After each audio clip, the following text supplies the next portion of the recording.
के मतलब कि 4,000-5,000 रुपया हो जाता है। तो मान लीजिए उस फैक्ट्री में आप एक फैक्ट्री आप सेटअप कर रहे हैं तो 20 से 25 स्टाफ फैक्ट्री में से काम करेंगे ही करेंगे। यानी मान लीजिए एक प्लांट सेटअप कर रहे हैं, 10 रोड तो वेंडर चलेगा ही चलेगा, आइसक्रीम ट्रॉली रखेंगे ही चलेंगे। बिल्कुल। 2 रोड उनके ऑनर हो गया, अकाउंटेंट्स वगैरह वो देखेंगे ऑनर हो गया खुद। मैन्युफैक्चरिंग में भी 2-3 स्टाफ चाहिए। तो एक फैक्ट्री सेटअप करने में के साथ फैक्ट्री सेटअप नहीं हो रहा है आइसक्रीम का, वो यानी कि आइसक्रीम मैन्युफैक्चरिंग नहीं डाल रहा है, इसके साथ साथ आप 20 से 25 लोगों को रोजगार भी दे रहे हैं। वाह, मतलब कि हम आपसे जुड़ रहे हैं, एक फैक्ट्री सेटअप कर रहे हैं, तो उसके साथ साथ हम अपना रोजगार नहीं कर रहे हैं, लोगों को भी रोजगार उसमें दे रहे हैं। उससे दे रहे हैं, उससे मान लीजिए 20 से 25 लोगों को रोजगार मिल रहा है। उनके मान लीजिए एक फैमिली में आप 4 से 5 लोगों को है, यानी कि कोई रहता ही 4 से 5 लोग रहेंगे, तो उन लोगों को जो भी आपका स्रोत हो गया, आय का स्रोत हो गया, उस फैक्ट्री से बढ़ेगा उन लोगों को। बिल्कुल। और आइसक्रीम ऐसे सेटअप है जो आप मंथ में साल का आज से 10 से 11 महीने का बिजनेस है। बिल्कुल। और बेकरी भी मिनिमम साथ में चल ही रहा है।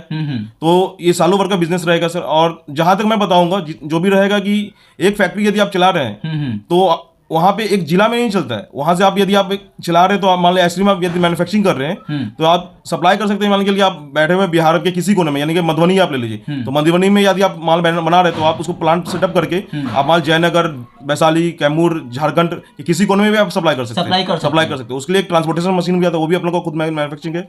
आइसक्रीम ई रिक्शा ट्रॉली जो होता है, जो ई रिक्शा पे आजकल सेटअप है, वो भी अपना खुद का मैन्युफैक्चरिंग पॉइंट है सारा सर। हाँ, अभी बाहर में मैंने देखा भैया ई रिक्शा पे जो लगा हुआ है वो आप ही वो मतलब भी कसेरा नाम से भी अपना मैन्युफैक्चरिंग हो रहा है सर। अच्छा, तो उसमें मान के चलिए कोई बंदा अगर आते हैं ई रिक्शा सेटअप करना चाहते हैं तो उसमें क्या खर्च उसमें 425 लीटर ग्लाइकोल डिफ्यूजर जाता है।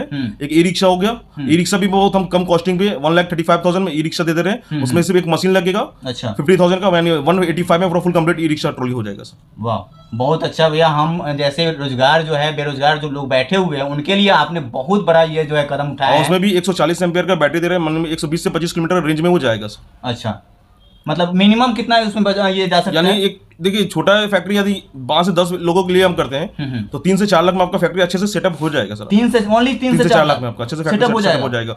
वहां से कितना लोग कमाएंगे उसमें? 20 से 25 लोग तो आपके फैक्ट्री में रहेंगे सर। वाह, और उसमें इनकम कितना हो सकता है? मान के चलिए एक वेंडर जो जा रहे हैं, वो वेंडर जो काम करेंगे, मान लीजिए ट्रॉली जो लेके जा रहे हैं, वो कहीं भी हुआ है तो मिनिमम 5 से 600 रुपए वो पर डे वो कमा लेगा। अच्छा। और आपको कार छाड़ के जो ट्रॉली जो ऑनर है वहाँ का, एक ट्रॉली पे 700 से 800 रुपए उसको भी इनकम हो जाएगा सर। 700-800 यानी कि आप एक दिन का, यानी कि आप वो 10 ट्रॉली रखते हैं तो मिनिमम का 6 से 7 हजार रुपए कहीं नहीं गया बस। वाह, मतलब कि एक ट्रॉली से अगर 700, मतलब समझ रहे हैं कितना, 24,000 रुपया महीना इनकम हो रहा है। प्रोडक्शन करते हैं, यानी एक आइसक्रीम आप बना रहे हैं ना, नहीं आप वेंडर को 20% या 30% भी देते हैं, तो काट छाड़ के यदि वेंडर, यानी कि आपका साल में यदि ये आप लेके चलिए, डेली का मैं बता रहा हूँ, डेली का एवरेज में आप वेंडर को 5,000 का माल बेचो। अच्छा, 5,000 का 20% वेंडर को कितना हो गया?